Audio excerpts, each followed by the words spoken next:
Il y a 2 mois, les îles françaises de Saint-Barth et de Saint-Martin étaient frappées par l'ouragan Irma.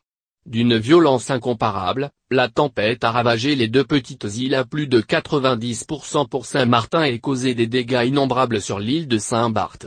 2 mois plus tard, les travaux de déblaiement et de reconstruction se poursuivent, dans une indifférence qui agace particulièrement Alessandra Sublet.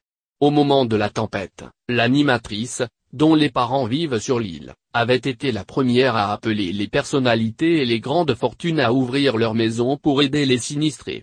Après le passage d'Irma, Alessandra Sublet est retournée sur l'île et y a tourné un documentaire d'une quinzaine de minutes pour y montrer un autre visage de Saint-Barthélemy, loin de celle d'une île pour milliardaires qui lui colle à la peau. Invitée sur le plateau de C'est à vous mercredi soir, Alessandra Sublet confie avoir été hérissée par ce qu'elle entendait sur Saint-Barth à la télévision.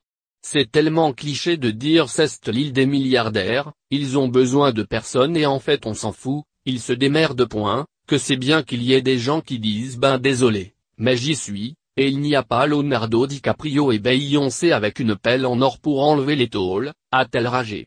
Dans son documentaire, qui sera diffusé sur TF1 le 18 novembre, Alessandra Sublet a voulu montrer l'île sous un autre angle, celui de la population locale. Saint-Barth, c'est aussi des gens qui sont sur cette île et qui n'ont pas choisi d'y vivre parce qu'on ne paie pas d'impôts, juste parce qu'ils y sont nés en fait et ils sont en train d'enlever tout seuls les gravats, a-t-elle insisté. L'animatrice, enfin, a rappelé que Saint-Barth vit essentiellement du tourisme et que pour vivre du tourisme, il faut remettre sur pied une île magnifique.